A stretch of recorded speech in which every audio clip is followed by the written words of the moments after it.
Jake Morrison walked through the busy halls of Luna Station with heavy steps. His uniform was wrinkled and dirty from the long cargo run. Sweat stains marked his shirt under the arms. He had been flying for 18 hours straight, moving supplies between Earth and the outer colonies. All he wanted was to get through customs and find his bunk. The starport terminal buzzed with activity. Humans in business suits rushed past alien traders with their strange skin colors and extra arms.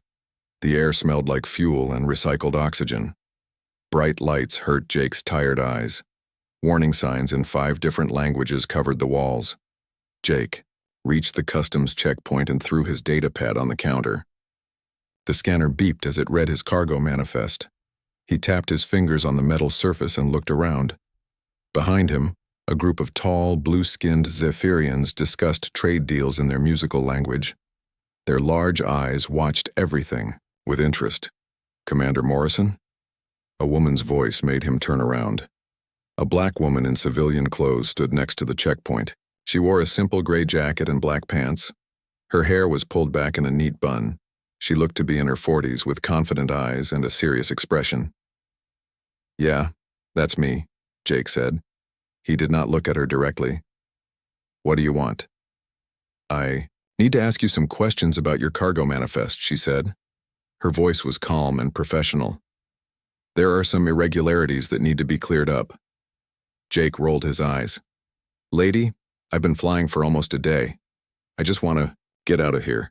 Whatever paperwork problem you have, deal with it tomorrow." The woman did not move. "This cannot wait, Commander.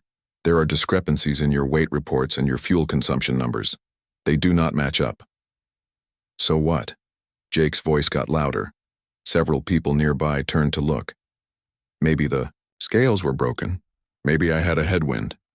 I don't know every little detail about every single flight." "Commander, please lower your voice," the woman said. "I'm trying to help you resolve this matter quickly." Jake stepped closer to her. His face was red with anger. "Help me? You're just another pencil pusher trying to make my life difficult. I've been flying cargo runs since before you probably even knew what a spaceship was." The Zephyrian traders stopped talking and watched the argument. Other travelers slowed down to see what was happening. Security cameras mounted on the walls recorded everything. "Sir, I understand you are tired," the woman said. "But these irregularities could indicate involvement in illegal activities. I need you to cooperate with this investigation."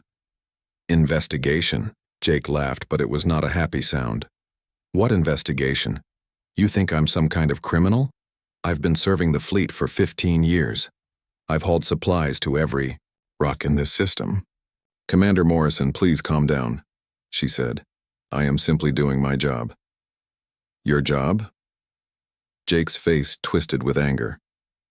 "Your job is to waste my time with stupid questions? Do you have any idea what I've been through today? Do you know how many tons of medical supplies I delivered to the Mars colonies? People are alive because of what I do." The woman remained calm despite Jake's growing anger.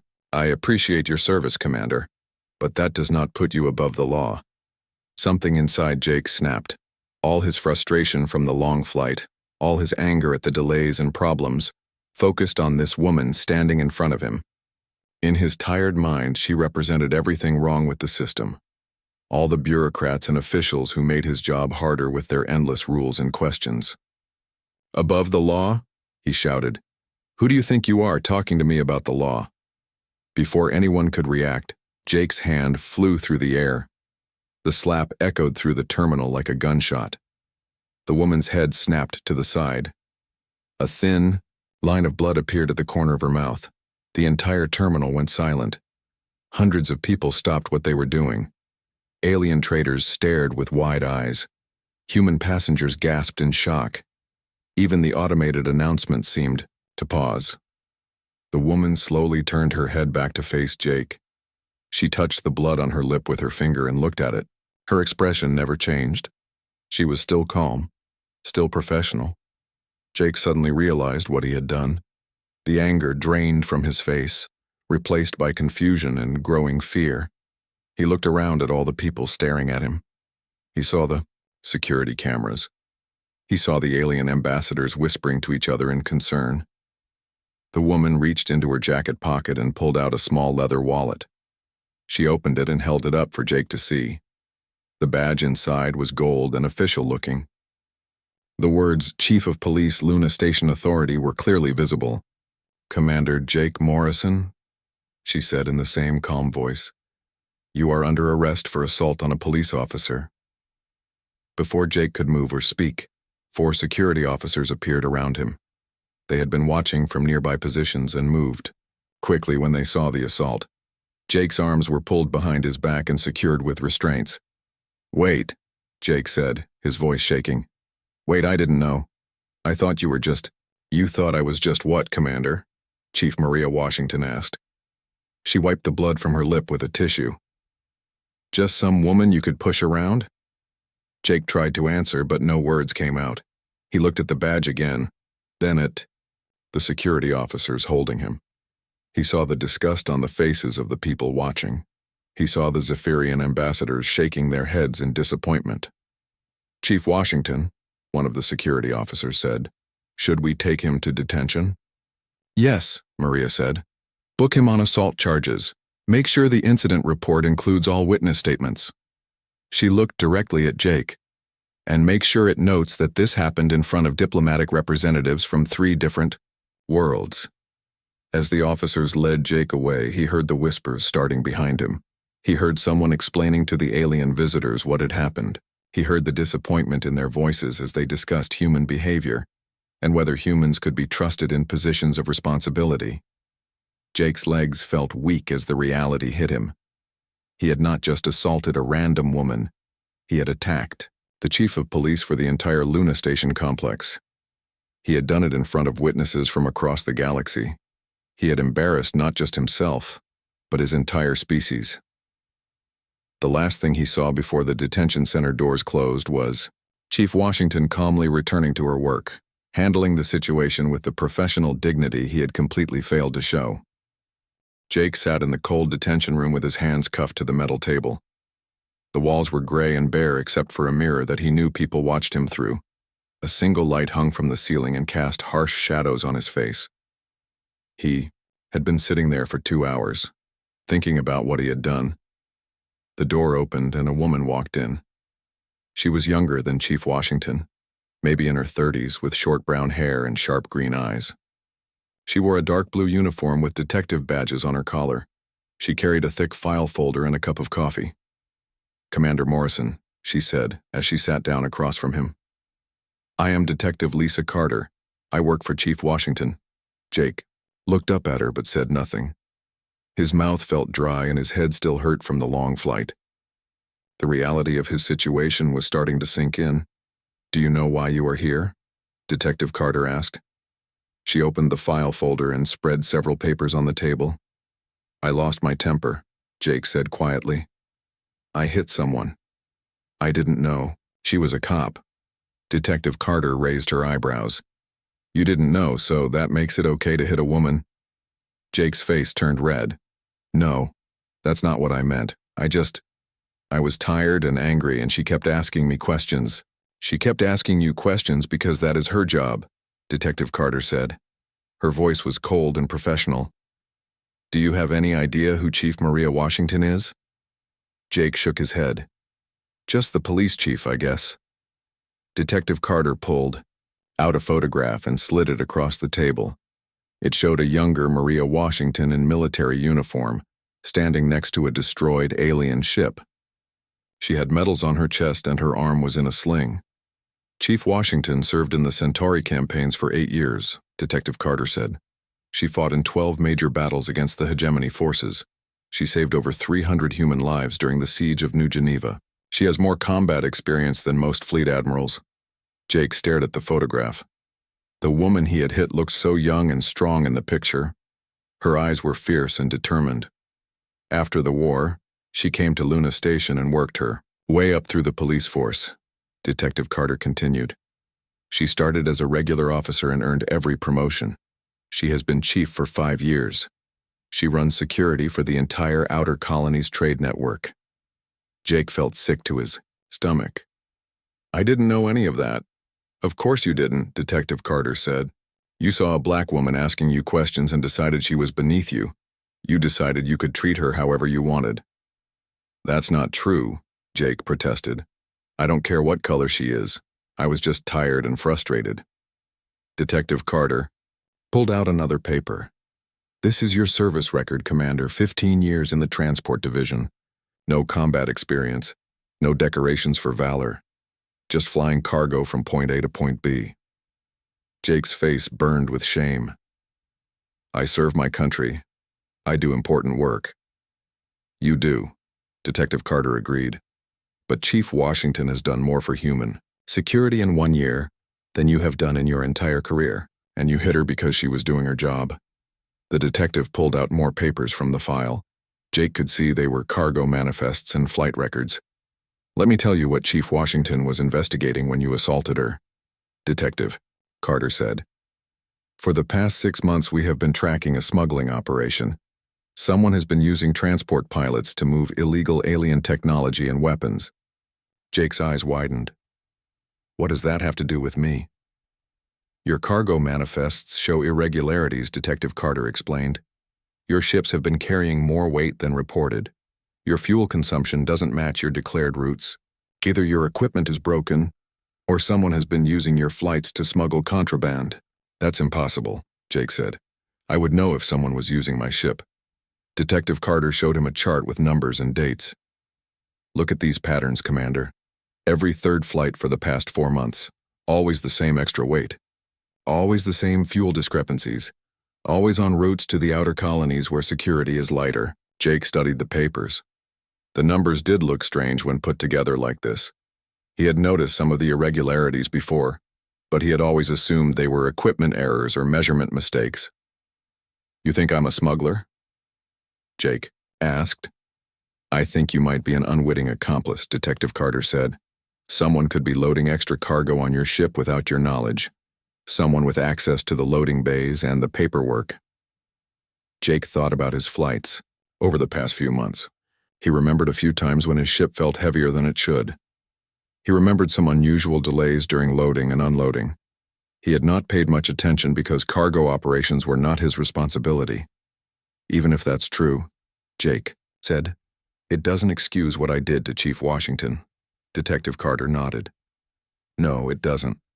But it explains why she was questioning you. She wasn't trying to cause you trouble, Commander. She was trying to solve a case that threatens the security of every human colony. Jake put his head in his hands. How bad is this? I mean, what happens to me now?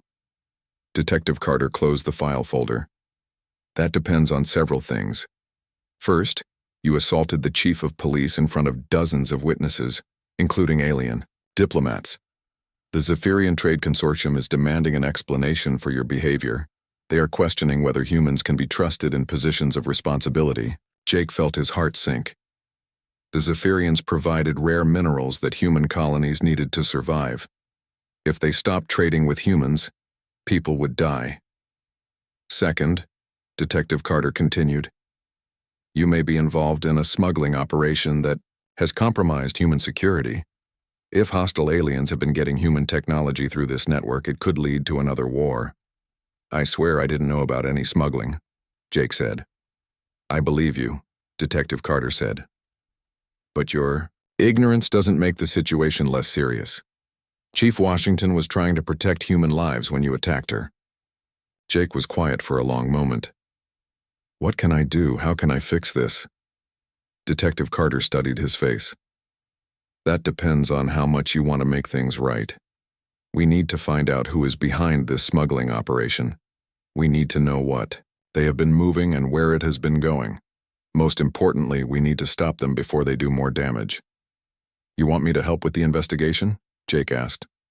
We want you to cooperate fully, Detective Carter said. Tell us everything. You know about your flights, your cargo handlers, anyone who had access to your ship. Help us catch the real criminals. Jake nodded slowly. And if I do that, what happens to the assault charge? Detective Carter stood up and gathered her papers. That's up to Chief Washington. She's the one you hit. She's the one who decides whether to press for the maximum penalty or show mercy. Will she talk to me? Jake asked. Eventually, Detective Carter said. But first, you need to prove that you're worth her time. You need to show that you understand the seriousness of what you've done, not just to her, but to human relations with our alien allies. As Detective Carter reached the door, she turned back to look at Jake. Chief Washington could have had you charged with treason if she wanted to push it, assaulting a senior law enforcement officer during an investigation of threats to colonial security. Instead, she's giving you a chance to make things right. Jake sat alone in the detention room after she left. For the first time since the incident, he began to understand the full scope of what he had done.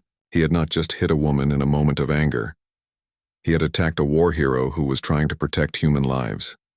He had embarrassed his entire species in front of alien allies. He had possibly compromised an investigation that could prevent another war.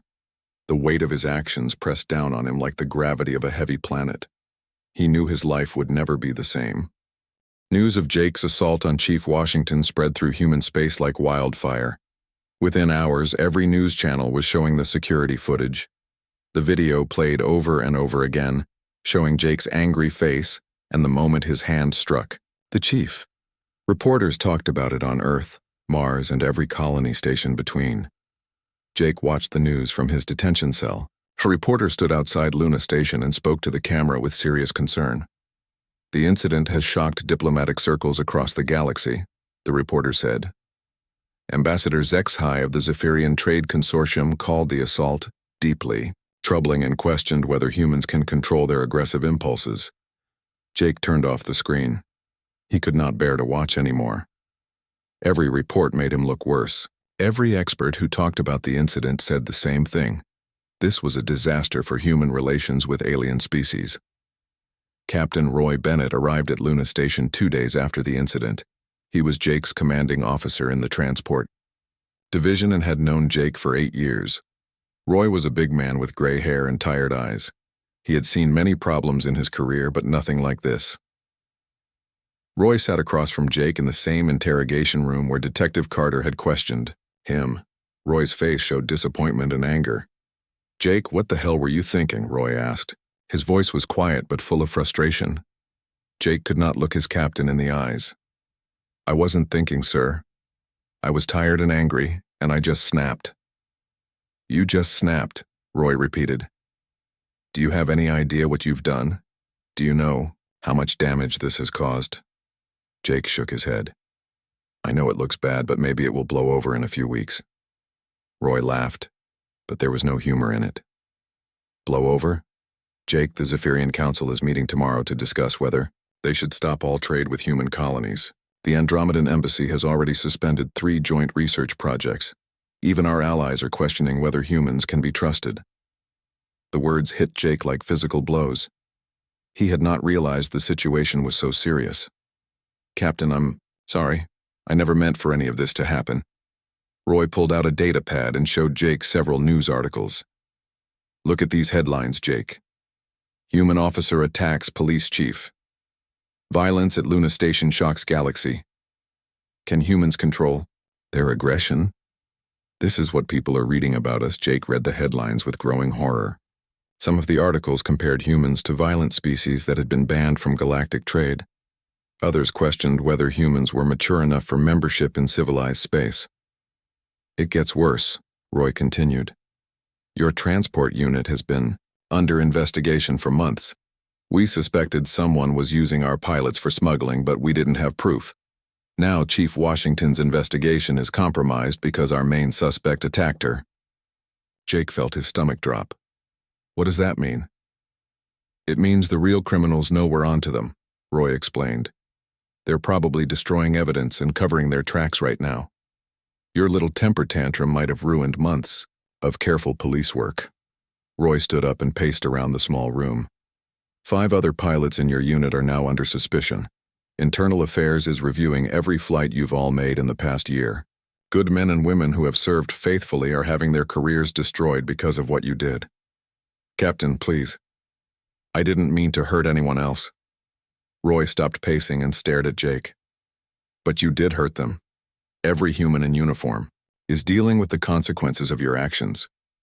Alien species that used to respect us now wonder if we're all violent and unpredictable. Jake thought about his fellow pilots, men and women he had worked with for years, people with families and careers who were now suffering because of his mistake. "What about Chief Washington?" Jake asked. "How is she doing?" Roy's expression softened slightly. "She's handling this better than you deserve. Despite what you did to her, she's still working the smuggling case. She's meeting with alien ambassadors to reassure them about human character. She's doing damage control for a situation you created." Jake felt ashamed. The woman he had attacked was working to fix the problems he had caused. "Can I apologize to her? Can I explain that I'm not usually like this?" Roy shook his head. "She's not interested in your apologies right now, Jake. She's too busy trying to save human relations with half the galaxy." Roy sat back down and leaned forward. "But there might be a way for you to help. Chief Washington and Detective Carter think you were an unwitting accomplice in the smuggling operation. If that's true, you might have information that could help them catch the real criminals." Jake nodded eagerly. "I'll tell them anything they want to know. I'll help however I can." "It's not that simple," Roy warned. "If you cooperate, you might have to testify against people you've worked with. You might have to admit that you were careless and didn't notice obvious signs of criminal activity. It won't be easy." Jake thought about his options. He could stay silent and face the assault charges alone, or he could help the investigation and possibly implicate other people. "What would Chief Washington want me to do?" Jake asked. Roy looked surprised by the question. "You're asking what she wants? After what you did to her?" "She was trying to protect people when I attacked her," Jake said slowly. "Maybe helping her investigation is the right thing to do." Roy studied Jake's face. "That's the first smart thing you've said since this whole mess started." Before Roy could say more, the door opened and Detective Carter entered. She looked tired and stressed. Dark circles under her eyes showed she had been working long hours. "Captain Bennett, I need to speak with Commander Morrison again," she said. "We've had some developments in the case." Roy stood up to leave, but Detective Carter stopped him. "Actually, Captain, you should hear this too. It affects your entire transport division." She sat down and opened a new file folder. "We intercepted communications between members of the smuggling ring. They're planning to accelerate their operations because they know we're investigating them." Jake felt his heart race. "What kind of operations?" "They've been selling human military technology to Hegemony Alliance forces," Detective Carter explained. "Weapon specifications, shield frequencies, navigation codes, information that could be used to attack human colonies." Captain Bennett's face went white. "How much information have they sold?" "We don't know yet," Detective Carter said. "But we intercepted a message saying they have one final large shipment planned, something they call the Big Score. If they complete this delivery, it could give the Hegemony everything they need to launch a major offensive." Jake realized the full scope of what was happening. This wasn't just about smuggling or trade violations. This was about the security of every human in space. "What can I do to help?" Jake asked. Detective Carter looked at him carefully. "The smugglers used your ship for several runs, Commander. You might have seen things or heard conversations that could help us identify them. But more importantly, they might contact you again." "Contact me? Why would they do that?" "Because they don't know that you know about the investigation," she explained. "They might think you're still a useful accomplice. If we're lucky, they might try to use you for their final shipment." Jake understood what she was suggesting. "You want me to work undercover? To help catch them?" Detective Carter nodded. "It's dangerous. If they realize you're cooperating with us, they might try to kill you. But it might be our only chance to stop them before they complete their final delivery." Jake looked at Captain Bennett, then back at Detective Carter. He thought about Chief Washington working to repair the damage he had caused. He thought about the human colonies that might be attacked if the smugglers succeeded. "I'll do it," Jake said. "Whatever it takes to make this right." Detective Carter smiled for the first time since Jake had met her. "Then we better start planning. We don't have much time." As they began to discuss the details of the undercover operation, Jake felt something he had not felt since the incident began. He felt hope that maybe, somehow, he could help fix the mess he had created. Chief Maria Washington sat in her office late at night, studying files spread across her desk. Her left cheek still showed a faint bruise from Jake's assault 3 days ago, but she had refused to take time off work. The smuggling case was too important to let personal feelings interfere. Detective Lisa Carter knocked on the door and entered with a cup of coffee and more paperwork. "Chief, you should go home and get some rest. You've been here for 16 hours. Maria looked up from the files. "We're running out of time, Lisa. Every hour we delay gives them more chances to complete their final shipment." Lisa sat down across from Maria's desk. The tech analysis came back on the intercepted communications. The encryption they're using is military grade. Whoever is running this operation has high-level access to fleet security protocols. Maria rubbed her tired eyes. "That confirms what we suspected. This isn't just a group of smugglers looking to make money. Someone with serious clearance is betraying human colonies to hostile aliens." The door opened again and Agent Sam Rodriguez from Colonial Intelligence walked in. Sam was a tall man with dark hair and sharp features. He had been working with Maria's team for the past week, trying to identify the scope of the conspiracy. "Ladies, we have a problem," Sam said as he sat down. "I just got word from Intelligence Command. The Hegemony Alliance has been mobilizing forces near the Proxima sector. Satellite reconnaissance shows at least 12 warships gathering at their forward." "Basi." Maria felt her stomach tighten. 12 ships could attack 3 different colony worlds at once. "It gets worse," Sam continued. "Signal intercepts suggest they're waiting for something. Some kind of final intelligence package that will complete their attack plans." Lisa leaned forward. "The big score the smugglers mentioned." Sam nodded. "We think the final shipment contains complete defense codes for the outer colonies. Shield frequencies, patrol schedules, weapons specifications. Everything the hegemony would need to launch a devastating surprise attack." Maria stood up and walked to the window. Outside she could see the lights of Luna Station's commercial district. Thousands of people lived and worked here, unaware that their lives might depend on stopping a group of traitors. "What about Morrison?" Maria asked. "Is he ready for the undercover operation?" Lisa checked her notes. "He's been cooperating fully. We've briefed him on what to say and how to act. Captain Bennett vouches for his flying skills, even if his judgment is questionable." Sam pulled out a data pad with surveillance photos. "We've identified 3 members of the smuggling ring. Commander Rick Palmer, Morrison's former flight instructor, Sergeant Tony Walsh from the Cargo Handling Division, and Dr. Linda Foster, a civilian contractor with access to military research." Maria studied the photos. Palmer looked like a respected officer with 20 years of service. Walsh appeared to be a regular working man with a family. Foster seemed like a dedicated scientist. None of them looked like traitors. "How long have they been operating?" Maria asked. "At least 2 years," Sam replied. "Maybe longer. They were very careful to keep their activities small and spread out. Only Morrison's recent flights showed obvious patterns." Lisa added, "Palmer has been recruiting pilots gradually. He would identify men who were frustrated with their careers or had financial problems. Then he would offer them extra money for special cargo runs." Maria felt disgusted. "He targeted vulnerable people and turned them into unwitting accomplices." Sam nodded. "Most of the pilots probably had no idea what they were really carrying. Palmer handled all the paperwork and made sure the extra cargo looked legitimate." "What about Morrison?" Maria asked. "Was he recruited or was he just unlucky?" Lisa checked her files. "We think Palmer was testing him. Morrison's recent flights were probably trial runs to see if he would notice the irregularities. When he didn't ask questions, Palmer might have planned to bring him into the conspiracy." Maria thought about Jake Morrison sitting in his detention cell. Despite what he had done to her, she was beginning to understand that he was more victim than criminal. "Has he asked to see me?"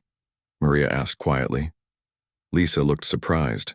"Chief, you don't owe him anything. He assaulted you." "I know what he did," Maria replied. "But if we're going to use him in this operation, I need to know what kind of man he really is." Sam looked concerned. Chief, are you sure that's wise? The psychological evaluation said he has problems with authority figures, specifically with women in authority. Maria turned back to face them.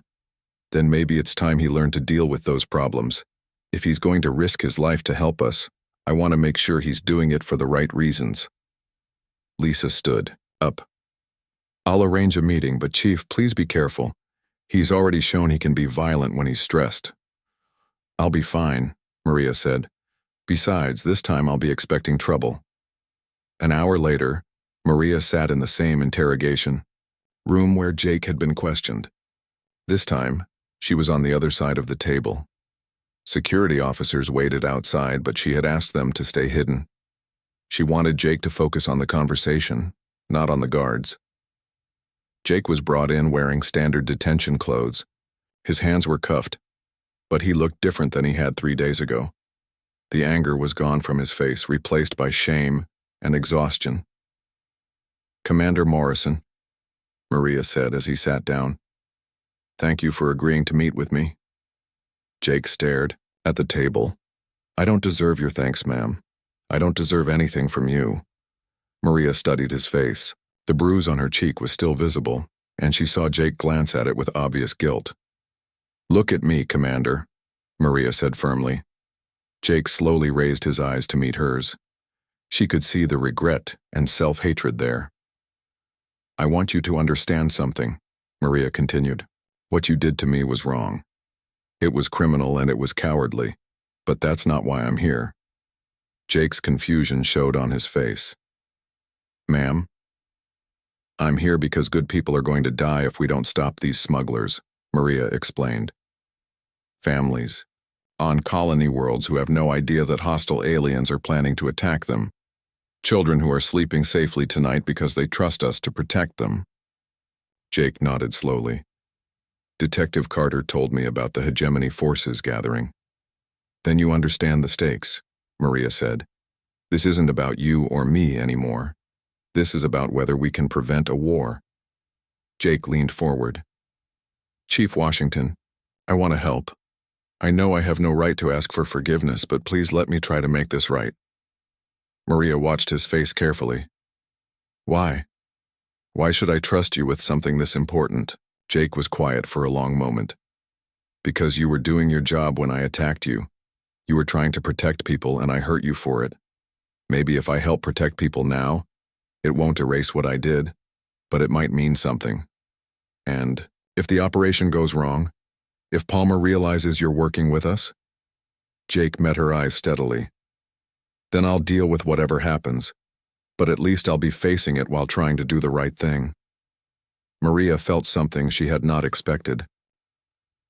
A small amount of respect for the man who had assaulted her. His remorse seemed genuine, and his willingness to face danger to help others suggested there might be a decent person buried under his prejudices and anger. All right, Commander, she said. We'll give you a chance to prove yourself. But understand, this, if you betray us, if you put my officers or innocent people at risk, I will personally make sure you spend the rest of your life in prison. Jake nodded. I understand, ma'am. And Chief Washington? Yes? Thank you for giving me this chance. I won't waste it. As Maria left the room, she hoped Jake Morrison was as changed as he seemed to be. Because in 48 hours, he would be walking into a trap that could save human colonies or get them all killed. Jake's hands shook as he prepared his ship for launch. The cargo bay had been fitted with hidden recording devices and tracking equipment. Detective Carter and Agent Rodriguez had spent hours explaining the plan, but Jake still felt nervous about what he had to do. Remember, Detective Carter said through his earpiece, act natural. Palmer has known you for years. If he suspects anything is wrong, the whole operation fails. Jake nodded and started his engine systems. His ship, the Falcon's Wing, was a standard cargo transport with room for 40 tons of supplies. Today, it would carry something much more dangerous. Commander Rick Palmer contacted Jake on the communication system as planned. Palmer's voice sounded friendly and relaxed, just like it had when he taught Jake to fly years ago. Jake, good to see you're back in action, Palmer said. I heard you had some trouble with station security. Yeah, it was a misunderstanding. Jake replied, trying to keep his voice steady. Some bureaucrat got upset about paperwork. You know how it is. Palmer laughed. I sure do. Listen, I have a special job for you. Good money, easy run. Are you interested? Jake's heart pounded, but he forced himself to sound eager. I could use the extra credits. What's the cargo? Medical supplies for the research station at Series 7, Palmer said. The regular transport broke down, so they need someone reliable to make an emergency delivery. Jake knew this was a lie.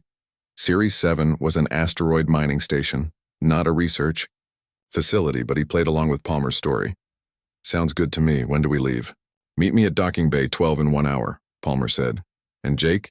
This job requires complete discretion. No flight plans filed with traffic control. No questions asked. After Palmer ended the call, Jake sat quietly in his pilot's chair. He was about to betray a man who had been his mentor and friend, but he reminded himself that Palmer had been betraying all of humanity for years. An hour later, Jake met Palmer at the docking bay. Palmer looked the same as always, a tall man with graying hair and a confident smile. He wore a standard fleet uniform with commander's stripes. Jake, you look terrible, Palmer said with concern. This whole assault thing really got to you, didn't it? Jake tried to look embarrassed. I just lost my temper. The stress of all these long flights, you know. Palmer put a hand on Jake's shoulder. Don't worry about it. We've all been there. The important thing is, you're ready to get back to work. They walked to Jake's ship together. Palmer carried a small metal case that looked like standard medical equipment storage. Jake knew the case probably contained military secrets worth millions of lives. The cargo is already loaded in your bay, Palmer said. 40 tons of medical supplies and research equipment, very valuable stuff. Jake looked at his cargo manifest. It showed medical supplies just like Palmer said, but Jake knew the real cargo was hidden among the legitimate items. Where exactly am I delivering this? Jake asked. Palmer smiled. Series 7, like I said, but you'll get more specific coordinates. Once you're underway, security precautions, you understand? Jake nodded and tried to look unconcerned. No problem. I'll treat it like any other cargo run. As Palmer turned to leave, he stopped and looked back at Jake. You know, Jake, you've always been a good pilot, reliable, trustworthy. I'm glad we can work together on jobs like this. Jake felt sick hearing Palmer talk about trust while betraying their entire species. Thanks, Commander. I appreciate the opportunity. After Palmer left, Jake started his pre-flight procedures. Through his earpiece, he heard Detective Carter's voice. Good work, Morrison. We're tracking your ship and recording everything. Stay calm and follow the flight plan they give you. Jake launched from Luna Station and set course for the asteroid belt. According to his instruments, Series 7 was 3 hours away. But 30 minutes into the flight, his communication system activated with new coordinates. The voice that came through was not Palmer's. It was deeper and had a strange accent. Transport Falcon's Wing. Change course to coordinates 127.4 by 88.9. Proceed to Docking Bay 7 upon arrival. Jake felt his blood freeze. Those coordinates were not for Series 7. They were for a location in deep space where no human station existed. This is Falcon's Wing, Jake replied. I think there's been a mistake. I'm supposed to deliver to Series 7. Negative, the voice said. You will proceed to the new coordinates immediately. Any deviation will result in termination of your contract. Jake's hands started sweating. The voice sounded threatening, and he realized he was flying into something much more dangerous than Palmer had told him. Through his earpiece, Agent Rodriguez spoke urgently. Morrison, those coordinates match intelligence reports of a Hegemony Alliance supply station. You're flying directly into enemy territory. Jake wanted to turn around and run, but he knew that would ruin the investigation. Instead, he followed the new course and tried to stay calm. 2 hours later, Jake saw something that made his heart stop. A massive space station appeared on his sensors, but it was not human design. The station was dark and angular, with weapon ports clearly visible. On its hull, alien fighters patrolled around it in formation. Transport Falcon's Wing, you are cleared for docking, the voice said. Proceed slowly and follow the guidance beacons. As Jake approached the station, he could see other ships docked there. Some were human transports like his own, but others were clearly alien vessels. He realized he was looking at the smuggling operations main base. Jake docked his ship as instructed and waited. Soon, figures in environmental suits came aboard to inspect his cargo. Jake was shocked to see that half of them were human, while the others were clearly alien beings with reptilian features and glowing eyes. One of the humans removed his helmet, and Jake gasped. It was Sergeant Tony Walsh, one of the men Agent Rodriguez had identified as part of the conspiracy. "Morrison," Walsh said with surprise. "What are you doing here?" Jake tried to act confused. "Palmer said I was delivering medical supplies to Series 7. These coordinates don't match." Walsh laughed. "Palmer didn't tell you the truth. This is a special delivery run. Very profitable for everyone involved." One of the alien beings spoke in a harsh, clicking language. Walsh nodded and turned. Back to Jake. "Our partners are eager to examine the cargo," Walsh said. "Why don't you come with us and see what real profitable shipping looks like?" Jake followed Walsh and the aliens through the station corridors. What he saw made him understand the full horror of the conspiracy. Human military equipment was stacked in warehouses next to alien weapons. Computer terminals showed human colony defense plans alongside hegemony attack strategies. In the main control room, Jake saw Palmer talking with a group of alien commanders. Palmer was pointing to a star chart showing human colony locations and explaining their defensive capabilities. "The outer colonies have minimal shield generators," Palmer was saying. "A coordinated attack on these 3 worlds would succeed within hours." Jake realized he was watching the final planning session for an attack that would kill thousands of innocent people. Through his hidden recording equipment, Chief Washington and her team were seeing the same thing. Suddenly, alarms started blaring throughout the station. Red lights flashed and alien voices shouted commands in their harsh language. Palmer looked up from the star chart with panic in his eyes. "What's happening?" An alien commander spoke rapidly to Walsh, who translated with growing fear. "Human warships have been detected approaching our position, multiple vessels heavily armed." Jake felt a moment of relief, but then realized his situation was about to become much more dangerous. If fighting broke out, he was trapped on an enemy station with nowhere to run. Palmer spotted Jake across the room, and his face filled with sudden understanding and rage. "You," Palmer snarled, pointing at Jake. "You led them here." Before Jake could respond, the station shook as the first weapons fire hit its hull. The battle for Series 7 had begun, and Jake was caught in the middle of it. The alien station shook again as more weapons fire hit its hull. Jake heard the sound of metal tearing and atmosphere escaping. Emergency lights flashed red throughout the control room as alien commanders shouted orders in their harsh language. Palmer grabbed Jake by the arm with fury in his eyes. "You betrayed us, you fool. Do you have any idea what you've done?" Jake pulled free from Palmer's grip. "I stopped you from selling out every human colony in space." "You stopped nothing," Palmer snarled. "The attack plans have already been transmitted to the hegemony fleet. Your interference just means we all die here instead of completing our mission safely." Through the station's windows, Jake could see human warships firing on the alien base. Bright flashes of energy weapons lit up the darkness of space.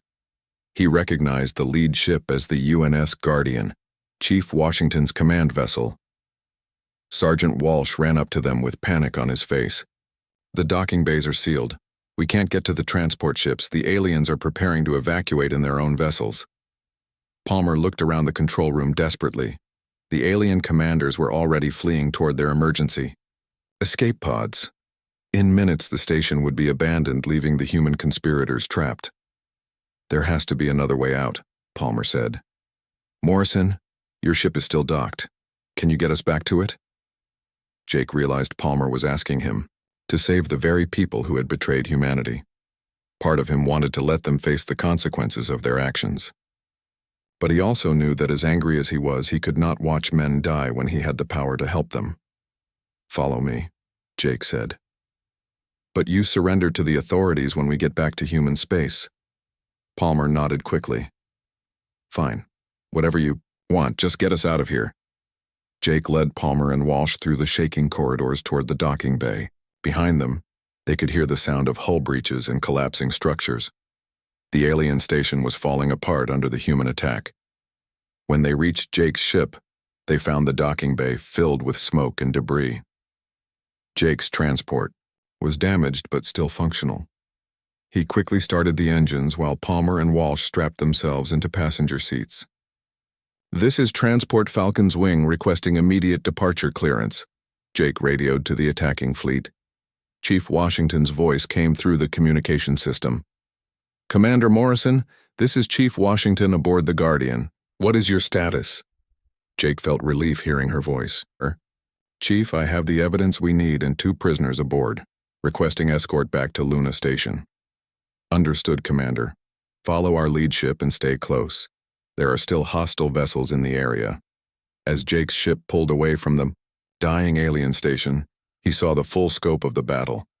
6 human warships surrounded the enemy base, which was now breaking apart from internal explosions. Alien fighters tried to escape, but most were being intercepted by human patrol ships.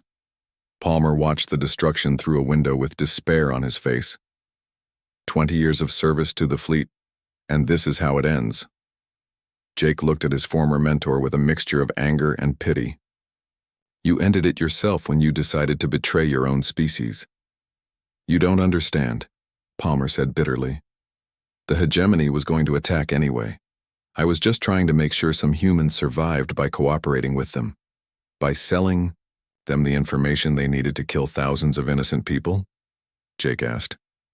Palmer had no answer for that. The flight back to Luna Station took 4 hours under heavy escort.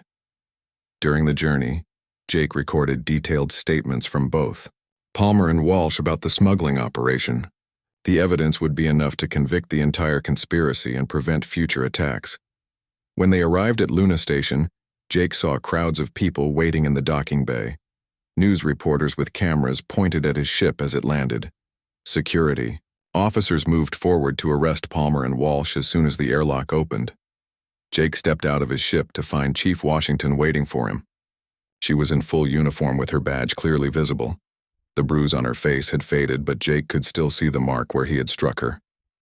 "Commander Morrison," she said formally. "On behalf of Luna Station Authority and the Colonial Defense Force, I want to thank you for your service in this operation." Jake felt uncomfortable with her praise. "Chief, I was just trying to make things right after what I did to you." Chief Washington studied his face carefully. "And do you think you have made things right?" Jake thought about everything that had happened. The assault, the investigation, the dangerous mission to the alien station.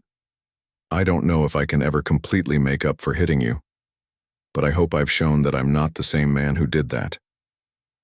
Chief Washington nodded slowly. "The Jake Morrison who assaulted me was angry, prejudiced, and violent. The Jake Morrison who risked his life to stop a conspiracy and save human colonies is someone very different." Around them, the crowd of reporters and station personnel listened to every word. Jake realized this conversation was being broadcast across human space, just like the video of his assault had been. "Chief Washington," Jake said, his voice carrying clearly through the docking bay, "I want everyone to know that what I did was wrong. I attacked you because I was too arrogant and ignorant to recognize your authority and your service to humanity. I let my prejudices control my actions, and I hurt a good person who was trying to protect others." Chief Washington remained silent, letting Jake continue. "I can't take back what I did," Jake said, "but I can promise that I will spend the rest of my life trying to be worthy of the second chance you gave me." Chief Washington stepped forward and extended her hand to Jake. As he shook it, she spoke loudly enough for everyone to hear. "Commander Morrison has shown that humans can learn from their mistakes and become better people. His actions during this investigation saved countless lives and preserved the security of our colonies." The crowd began to applaud, but Jake felt awkward about being celebrated. "Chief, what happens now? I still committed assault." Chief Washington had already thought about this. "You will plead guilty to assault charges and accept a sentence of community service. 5 years working with at-risk youth in the outer colonies, teaching them about responsibility and respect. Jake nodded gratefully. That sounds fair. You will also undergo counseling to address the attitudes that led to your actions, she continued. And you will be permanently barred from military transport duties. I understand, Jake said. What will I do for work? Chief Washington almost smiled. I'm recommending you for civilian rescue pilot training. Your flying skills could save lives instead of carrying cargo. 6 months later, Jake stood in front of a group of young people at a community center on Titan Station. The teenagers came from many different backgrounds: human, alien, and mixed heritage families. Some had been in trouble with the law, others were just struggling to find their place in the galaxy. My name is Jake Morrison, he told them. I'm here to teach you about flying, but more importantly, I'm here to teach you about making good choices. One of the students, a young black girl named Amy, raised her hand. Aren't you the guy who hit that police chief? Jake nodded. Yes, I am, and that was the worst decision I ever made, but it also taught me the most important lesson of my life. What lesson? Amy asked. Jake thought about Chief Washington, who had given him a chance to prove he could change. He thought about the lives he had helped save by stopping the conspiracy. Most of all, he thought about the person he was becoming instead of the person he had been. I learned that it doesn't matter who you were yesterday, Jake said. What matters is who you choose to be today and tomorrow and every day after that. As Jake began his first lesson, he felt something he had not experienced in years. He felt proud of the work he was doing and the person he was becoming. The man who had assaulted Chief Washington was gone. In his place was someone better, someone worthy of the trust she had placed in him. Outside the community center, the lights of human and alien ships moved peacefully through space, a reminder that different species could work together when they chose respect over prejudice and understanding over violence.